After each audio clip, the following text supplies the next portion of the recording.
ಹಂಗ ಮೊದ್ಲು ಬೇಡ ಅಂತ ಅಂದದ್ದು ದೇವೇಗೌಡರು. ಅಲ್ಲಿ ಹೋದಾಗ ಅವರು ದೇವೇಗೌಡರು ಅಂತ ಫೋನ್ ಮಾಡಿದ್ರು. ನಾನು ಯಾವಾಗಲೂ ಕುಮಾರಣ್ಣಗೆ ಹೇಳ್ತಿದ್ದೆ, ಗೌಡ್ರು ವಿರುದ್ಧ ಅಂತಂದು ಏನು ಮಾಡಕ್ ಹೋಗ್ಬಾರ್ದು. ವಿರೋಧ ಮಾಡ್ತಿದ್ದಂತ ಗೌಡ್ರು ಈಗ ಮತ್ತೆ ಬಿಜೆಪಿನವ್ರು ಹೊಗಳ್ತಾ ಇರೋಂಥದ್ದು. ನಮ್ ತಂದೆಯವರು ಅವ್ರು ಬೇರೆ ಆಗಿದ್ದೆ ಯಾಕೆ 1999ರಲ್ಲಿ JH ಪಟೇಲ್ರು ನಮ್ ತಂದೆಯವ್ರು ಬಿಜೆಪಿ ಜೊತೆ ಹೋದ್ರು ಅಂತಾನೆ ಅವ್ರು ಬೇರೆ ಆಗಿದ್ರು.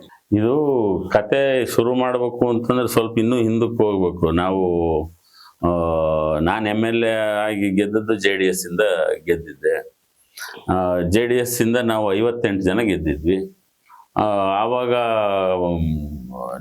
ನಾನು ಕುಮಾರಣ್ಣ ಏನು ಮಾತಾಡಿದ್ವಿ ಅಂತಂದ್ರೆ, ನಮ್ಗೆ ಯಾರಾದ್ರೂ ಬೆಂಬಲ ಕೊಡ್ಲಿ, ಸರ್ಕಾರ ನಾವು ಮಾಡೋಣ. ಬೆಂಬಲ BJP-ಯರಾದ್ರೂ ಕೊಡ್ಲಿ, ಕಾಂಗ್ರೆಸ್ನವರಾದ್ರೂ ಕೊಡ್ಲಿ, ಸರ್ಕಾರ ನಾವು ಮಾಡ್ಬೇಕಷ್ಟೆ. ಯಾಕೆಂದ್ರೆ ಅವ್ರಿಗೆ ಒಬ್ರಿಗೊಬ್ರಿಗೆ ಅವ್ರೇನು ಸರ್ಕಾರ ಮಾಡಂಗೆ ಇರಲಿಲ್ಲ. ಅವ್ರೇನು ಒಬ್ರಿಗೊಬ್ರು ಬೆಂಬಲ ಕೊಟ್ಕೊಂಡು, ಬಟ್ ನಾವು ಯಾರ ಜೊತೆಗೆ ಸೇರಿ ಸರ್ಕಾರ ಮಾಡೋದು ಬೇಡ ಅಂತ ನಾನು ಕುಮಾರಣ್ಣ ಮಾತಾಡಿದ್ವಿ. ಆಮೇಲೆ ಸಿದ್ದೇಶಣ್ಣ ದಾವಣಗೆರೆ MP ಅವರು ಫೋನ್ ಮಾಡಿದ್ರು. ಫೋನ್ ಮಾಡಿ, ನೀವು ಸರ್ಕಾರ ಮಾಡೋದಾದ್ರೆ ನಾವೆಲ್ಲ ಒಪ್ಕೊಂತೀವಿ, ನಾವು ಬೆಂಬಲ ಕೊಡ್ತೀವಿ ಅಂತ. ಅವ್ರಿಗೆ ಕಾಂಗ್ರೆಸ್ನವ್ರು ಬರೋದು ಬೇಕಿದ್ದಿಲ್ಲ. ನಾವು ಆ ಥರದ್ದು BJP-ಯವ್ರ ಬೆಂಬಲ ತಗೊಂಡೆ ಸರ್ಕಾರ ಮಾಡೋಣ ಅಂತ ಒಂದು ಆಲೋಚನೆ ಒಳಗೆ ನಾವಿದ್ವಿ. ಯಾಕೆಂದ್ರೆ ಅಲ್ಲಿವರೆಗೂ ಕಾಂಗ್ರೆಸ್ ಇತ್ತು, SM ಕೃಷ್ಣ ಅವ್ರದ್ದು. ಅದನ್ನ ತಿರಸ್ಕಾರ ಮಾಡಿ ಜನರು ಬೇರೆ ಒಂದು ಇದು ಕೊಟ್ಟಿದ್ರು. ಆ ಆಲೋಚನೆ ಒಳಗೆ ನಾವಿದ್ವಿ. ಶಾಸಕಾಂಗ ಪಕ್ಷದ ಸಭೆ ನಡೀತಾ ಇತ್ತು. ನಾನು ಒಂಥರ ಏನೋ ಸ್ವಲ್ಪ ನಂದೇ ಕಲ್ಪನೆಗಳು ಬೇರೆ. ಶಾಸಕಾಂಗ ಪಕ್ಷದ ಸಭೆ ಅಂದ್ರೆ ನಮ್ಮ ಹೇಳಿಕೆ, ನಮ್ಮ ಒಂದು ಅಭಿಪ್ರಾಯಕ್ಕೂ ಒಂದು ಮನ್ನಣೆ ಇರ್ತೈತಿ ಅಂತಂದೇಳಿ ಎಲ್ಲ ನಾನು ಎಕ್ಸ್ಪೆಕ್ಟೇಷನ್ ಜಾಸ್ತಿ ಇತ್ತು ಅನ್ಸುತ್ತೆ ತಮ್ಗೆ. ಯಾವಾಗ್ಲೂ ನನ್ ಜಾಸ್ತಿನೇ ಇರುತ್ತೆ ಎಕ್ಸ್ಪೆಕ್ಟೇಷನ್. ಅದು ಒಳ್ಳೇದೇ ನನಗೆ, ಯಾಕೆಂದ್ರೆ ಒಳ್ಳೆ ದಿಕ್ಕಿನೊಳಗೆ ಒಳ್ಳೆ ಎಕ್ಸ್ಪೆಕ್ಟೇಷನ್ ಇಟ್ಕೊಂಡಿರ್ತೇನೆ. ಅಲ್ಲಿ ಹೋದಾಗ ಶಾಸಕಾಂಗ ಪಕ್ಷದ ಸಭೆ ಒಳಗಡೆ ದೇವೇಗೌಡರು ಒಂದು ಮೂಲೆಗೆ ಒಂದು ಟೇಬಲ್ ಹಾಕ್ಸ್ಕೊಂಡ್ರು. ನಾವೆಲ್ಲ ಒಂದು 58 ಜನ ಅಲ್ಲಿ ಕುತ್ಕೊಂಡಿದ್ವಿ ಏಟ್ರಿಯ ಹೋಟ್ಲಲ್ಲಿ. ಮೂಲೆ ಕುತ್ಕೊಂಡು ಇಬ್ರಾಹಿಮು, MP ಪ್ರಕಾಶು, ಸಿಂಧ್ಯಾ, ಆಮೇಲೆ ಯಾವ್ರು ಒಂದು 8 ಜನ, ಸಿದ್ದರಾಮಯ್ಯ, ಇವರೆಲ್ಲರೂ ಕುತ್ಕೊಂಡು ಏನೇನೋ ಗುಸು ಮಾತಾಡಿದ್ರು. ಬಂದು ಸ್ಟೇಜ್ ಮೇಲೆ ನಾವು ಯಾವುದೇ ಕಾರಣಕ್ಕೂ BJP ಜೊತೆಗೆ ಹೋಗಲ್ಲ ಅಂತ ಒಂದು ಅನೌನ್ಸ್ ಮಾಡಿದ್ರು. ನನಗೆ ತಕ್ಷಣಕ್ಕೆ ಭಾರಿ ಸಿಟ್ಟು ಬಂತು. ಎದ್ದು, ಇಲ್ಲ ಇದಕ್ಕೆ ನಂದು ಒಪ್ಪಿಗೆ ಇಲ್ಲ ಅಂತಂದೇಳಿ ಎದ್ದು ನಿಂತ್ಕೊಂಡೆ. ಅವರು ದೇವೇಗೌಡರು ಸಿಂಧ್ಯಾ ಅವ್ರ ಕಡೆ ನೋಡಿದ್ರು. ಅವರು ಸಿಂಧ್ಯಾ ಹಂಗೆ ಇದನ್ನ ಇಳಿದು ಬಂದರು, ಸ್ಟೇಜ್ ಇಳಿದು ಬಂದು, ಬಾಯಿಲ್ ಮೈಮ ಅಂತ ಸೈಡಿಗೆ ಕರ್ಕೊಂಡೋಗಿ, ಅದು ಹಂಗಲ್ಲ ಹಿಂಗಲ್ಲ ಅಂತ ಏನೋ ಮಾತಾಡ್ತಿದ್ರು. ಅಷ್ಟೊತ್ತಿಗೆ ದತ್ತ ಪತ್ರಕರ್ತರನ್ನೆಲ್ಲರನ್ನು ಒಳಗೆ ಕರೆದ್ಬಿಟ್ರು. ನಾವು ಶಾಸಕಾಂಗ ಪಕ್ಷದ ಸಭೆ ಒಳಗೆ ಏನೇ ಮಾತಾಡೋದು ಸರಿ ಇರುತ್ತೆ, ಪತ್ರಕರ್ತರು ಇದ್ರಿಗಿಂತವೆಲ್ಲ ಮಾತಾಡೋದಲ್ಲ ಅಂತ ನಾನು ಸುಮ್ಮನಾದೆ. ಕುಮಾರಣ್ಣ ಬೇಜಾರಾಗಿ ಸುಮ್ಮನಾದ್ರು.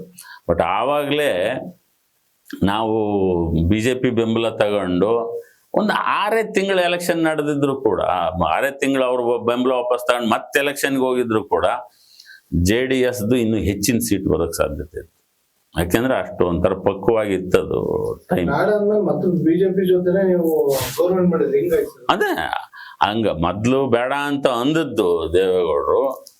ಆಮೇಲೆ ನಾನು ಯಾವುದೋ ಒಂದು ಅಮೇರಿಕ ಪ್ರವಾಸಕ್ಕೆ ಹೋಗಿದ್ದೆ. ಅದು ಮಾಚು ಪಿಚ್ಚುಗೆ ಅಲ್ಲಿ, ಅದು ಈಗ ಪ್ರಪಂಚದ ಹೊಸ ಅದ್ಭುತಗಳಲ್ಲಿ ಅದು ಒಂದು ಅಂತ ಕನ್ಸಿಡರ್ ಮಾಡಿದ್ದಾರೆ. ಹೊಸ 7 ಅದ್ಭುತಗಳು ಅಂತ ಮಾಡಿದ್ದಾರೆ. ಮೊದ್ಲಿದ್ದಂಥವು 7 ಅದ್ಭುತಗಳು ಬೇರೆ. ಅದರೊಳಗೆ ತಾಜ್ ಮಹಲ್ ಇರಲಿಲ್ಲ, ಅವ್ಯಾವು ಇರಲಿಲ್ಲ. ಈಗಿರೋ ಹೊಸ ಅದ್ಭುತಗಳಲ್ಲಿ ತಾಜ್ ಮಹಲ್, ಮಾಚು ಪಿಚ್ಚು ಇವನ್ನೆಲ್ಲವನ್ನು ಸೇರಿಸಿದ್ದಾರೆ. ಅದರೊಳಗೆ ಒಂದು 7ರಲ್ಲಿ ನಾನು ಒಂದು 5 ನೋಡಿದ್ದೀನಿ ಆಗ್ಲೇ ಅಂತ ಅನ್ಸುತ್ತೆ. ಅಲ್ಲಿ ಹೋದಾಗ ಅವರು ದೇವೇಗೌಡರು ಹತ್ಕಂತ ಫೋನ್ ಮಾಡಿದ್ರು, ಕುಮಾರ್ ಏನೋ ಮಾಡ್ಬಿಟ್ಟಿದ್ದಾನೆ, ಬಂದ್ಬಿಡು ಬೇಗ ಅಂತಂದೆ. ನಾನು ಹಾಗಾಗಿ ಒಂದು ವಾರ ಆದಮೇಲೆ ವಾಪಸ್ ಬಂದೆ. ಅಷ್ಟೊತ್ತಿಗೆ ದೇವೇಗೌಡ್ರೆ ಸಮಾಧಾನ ಆಗಿದ್ರು. ಅವ್ರಿಗೆ ಆಗಲೇ ಸಮಾಧಾನ ಆಗಿತ್ತು. ನಾನು ದೇವೇಗೌಡರ ಬಗ್ಗೆ ಒಂಥರ, ನನ್ನ ತಂದೆಯವ್ರ ಜೊತೆಗೆ ಇದ್ದಂಥವ್ರು, ಅವ್ರ ಬಗ್ಗೆ ಯಾವಾಗಲೂ ನಾನು ಒಂಥರ ಒಂದು ಒಳ್ಳೆ ಪೂಜ್ಯ ಭಾವನೆನೇ ಈಗಲೂ ಅವ್ರ ಬಗ್ಗೆ ಒಂದು ಒಳ್ಳೆ ಭಾವನೆನೇ ಇದೆ. ನಮ್ಮ ತಂದೆಯವ್ರ ಜೊತೆ ಒಡನಾಡಿದಂಥವ್ರು. ಬಂದಾದ್ಮೇಲೆ ಕುಮಾರಣ್ಣನ ನೋಡಕ್ಕೆ ಹೋದೆ. ನನಗೆ ಮೊದಲೇ ಅವ್ರು ಹೇಳಿದ್ರು, ಕುಮಾರಣ್ಣ ನನ್ನ ಕಡೆಗೆ ಗೌಡ್ರು ಹೆಚ್ಚು ಗಮನ ಕೊಡಲ್ಲ, ಮಕ್ಕಳ ಪೈಕಿ ನನ್ನ ಅಲಕ್ಷ್ಯ ಮಾಡ್ತಾರೆ ಅಂತ ಯಾವಾಗಲೂ ಹೇಳಿದ್ರು. ನಾನು ತೋರಿಸ್ತೇನೆ ಗೌಡ್ರಿಗೆ ಅಂತ ನಾನು ಯಾವಾಗಲೂ ಹೇಳ್ತಿದ್ದೆ. ನೋಡ್ರಿ ನನಗೆ ಸ್ವಲ್ಪ ಈ ಪುರಾಣನೂ ಓದಿರೋನು ನಾನು. ಅದರೊಳಗೆ ಈ ಪರಶುರಾಮಂದು ಕತೆ ನಿಮಗೆಲ್ಲ ಗೊತ್ತಿದೆ ಅನ್ಸುತ್ತೆ. ಪರಶುರಾಮ ಅವನ ತಂದೆ ತಾಯಿ ಕಡ್ದಾಕು ಅಂತಂದು ಅವ್ರ ತಂದೆ ಹೇಳಿದಾಗ ಏನು ಯೋಚನೆ ಮಾಡ್ದಂಗೆ ತಾಯಿನ ಕಡ್ದು ಹಾಕಿಬಿಡ್ತಾನ ಪರಶುರಾಮ. ಆ ಥರ ತಂದೆಗೆ ಅಷ್ಟು ಗೌರವ ಕೊಡಬೇಕು ಅಂತಂದು ನಮ್ಮ ತಲೆ ಒಳಗೆ.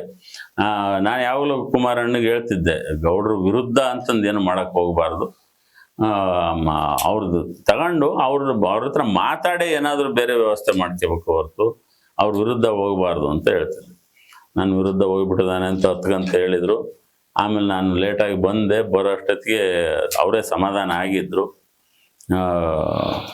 ಆಮೇಲೆ ಅಲ್ಲಿಂದ ಮತ್ತೆ ಈಗ ಅಲ್ಲಿಂದ ಆಗಿರೋ ಬೆಳವಣಿಗೆಗಳು ನೋಡಿದರೆ ಅಷ್ಟು ವಿರೋಧ ಮಾಡ್ತಿದ್ದಂಥ ಗೌಡ್ರು ಈಗ ಮತ್ತೆ BJPನವ್ರು ಹೊಗಳ್ತಾ ಇರೋವಂಥದ್ದು. ಅದನ್ನ ನಮ್ಮ ತಂದೆಯವರು ಅವರು ಬೇರೆ ಆಗಿದ್ದೆ ಯಾಕೆ 1999ರಲ್ಲಿ ಇವ್ರು BJP ಜೊತೆಗೆ ಹೋದ್ರು ಅಂತ. JH ಪಟೇಲ್ರು ನಮ್ಮ ತಂದೆಯವರು BJP ಜೊತೆಗೆ ಹೋದ್ರು ಅಂತಾನೆ ಅವ್ರು ಬೇರೆ ಆಗಿದ್ದು. ಅದು BJP ಅವ್ರ ಬಗ್ಗೆ ನನಗೆ ಕೆಟ್ಟ ಭಾವನೆ ಅಂತ ಅಲ್ಲ, ಬಟ್ ಕಾಂಗ್ರೆಸ್ ಆಗಲಿ BJP ಆಗಲಿ ಸಣ್ಣ ಸಣ್ಣ ಪಕ್ಷಗಳನ್ನ ನುಂಗದ್ನೇ ನೋಡ್ತಿರ್ತಾವೆ. ನಮ್ಮ JDUನಂತೂ ಕರ್ನಾಟಕದಲ್ಲಿ JDUಗೆ ಇತಿಶ್ರೀ ಆಡಿದ್ದೇ BJP ಜೊತೆಗೆ ಹೋಗಿದ್ರಿಂದ ಅಂತ ಅನ್ಕೊಂಡಿದ್ದೀನಿ ನಾನು. ಅವ್ರ ಜೊತೆ ಹೋಗಿದ್ರಿಂದ ಈಗ ನಮಗೆ ಈಗ ಅಲ್ಲಿ ಕೇಂದ್ರ ಅದೇ ಮಿಸ್ಟೇಕ್ ಆಯ್ತಾ? ಅದನ್ನ ತೆಪ್ಪ ಮಾಡಿದ್ರ ನೀವು ಅಂತ? ನಾನಲ್ಲ, ನಮ್ಮಪ್ಪ ಹಾಕಿದ್ದದು ಹೆಜ್ಜೆ. ತಪ್ಪು ಸರಿನಾ? ನಾವು ಈ ಕಾಲದ ಓಟದೊಳಗೆ ತಪ್ಪು ಸರಿಗಳು ಅಂತ ಹೇಳಕ್ಕಾಗಿಲ್ಲ. So go with the flow. Go with the flow ಅನ್ನೋದಕ್ಕಿಂತ ಈಗ ನಮ್ಮ ಈ ಸ್ಥಿತಿ ಈಗ ಬಂದಿದ್ದೀವಿ. ಬಟ್ ಇದರ ಅನುಭವದ ಮೇಲೆ ನಾವೀಗ BJP ಅವ್ರು ನಮಗೆ ಬೆಂಬಲ ಕೊಟ್ಟರು, ನಾವು ಅವಾಗ ಬೆಂಬಲ ಕೊಟ್ಟು ಅವ್ರು ಬೆಳೆದಿದ್ದಾರೆ. ನಾವು ಬೆಳೆಯೋದಕ್ಕೆ ಅವ್ರು ಆಕ್ಚುಲಿ ನಾವು ಬೇರೆ ಪಕ್ಷಗಳನ್ನ ಹಾಳು ಮಾಡೋದು ನೋಡೋದಲ್ಲ ರಾಜಕಾರಣ. ಬೇರೆ ಪಕ್ಷಗಳಿಗೂ ಒಂದು ಒಳ್ಳೆತನ ಕಲಿಸ್ಕೊಡೋವಂಥದ್ದು ನಿಜವಾದ ರಾಜಕಾರಣ. ಹಂಗಾಗಿ ಈಗ ನಾವು ಅವ್ರಿಗೆ ನಿಜವಾಗ್ಲೂ ಒಳ್ಳೆ ಮನಸ್ಸಿಟ್ಟು ಅಂತ ಒಳ್ಳೆ ಮನಸ್ಸಿದ್ರೆ BJP ಅವರಿಗೆ JDU ಬೆಳೆಯೋದಕ್ಕೆ ಅವ್ರು ಬೆಂಬಲ ಕೊಡಬೇಕು.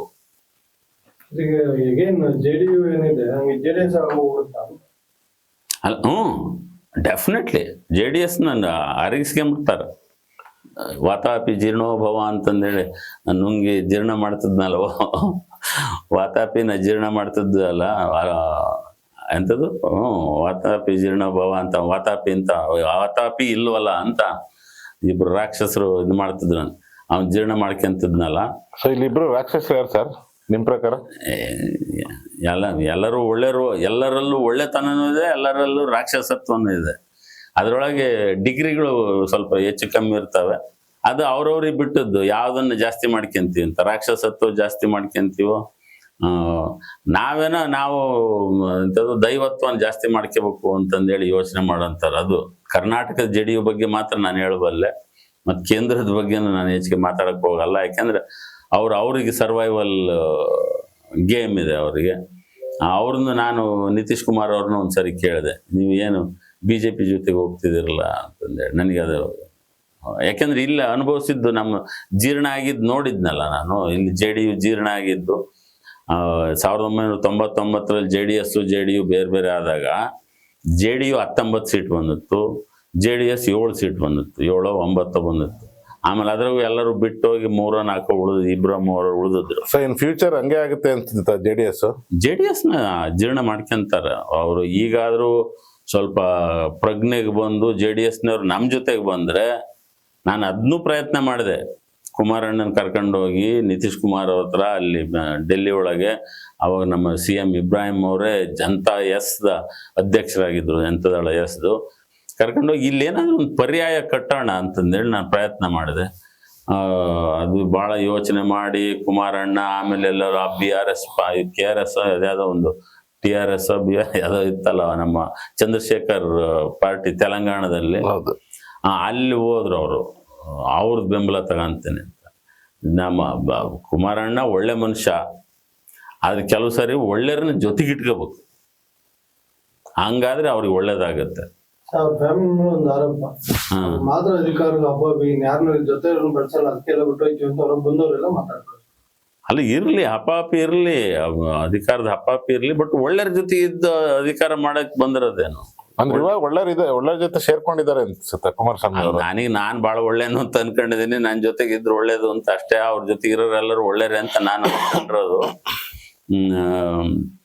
ಬಟ್ ನನ್ನ ಭಾಳ ದೊಡ್ಡ ಬುದ್ಧಿವಂತ, ಭಾಳ ಒಳ್ಳೇನು ಅಂತ ಹೇಳ್ಕೊಳ್ಳೋದಕ್ಕಿಂತ ಅಟ್ಲೀಸ್ಟು ನನಗೊಂದು ಹಿನ್ನೆಲೆ ಇದೆ, ರಾಜಕೀಯದ ಹಿನ್ನೆಲೆ ಇದೆ. ನಾನು ಹೇಳಿದ್ನಲ್ಲ, 3ನೇ ಜನರೇಷನ್ ಪೊಲಿಟಿಷಿಯನ್ ನಾನು.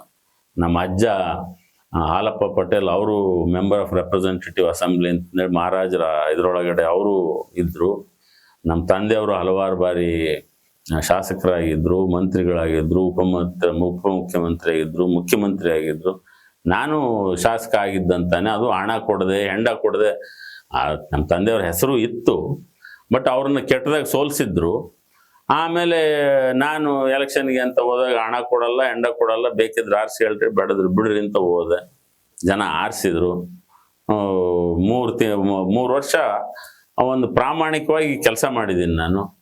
ಪ್ರಾಮಾಣಿಕವಾಗಿ ಕೆಲಸ ಮಾಡಿ ಇದು ಮತ್ತು ನನ್ನ ಮನಸ್ಸಿಗೆ ಬರೋದು, ನಾನೇ ಉಳ್ಕೋಬೇಕು ಅನ್ನೋದಾಗ JDSನಾಗ ಇದ್ದಿದ್ರೆ ಆವಾಗಲೂ ಮತ್ತೆ ಗೆದ್ದು ಬಿಡ್ತಿದ್ದೆ MLA ಆಗಿ.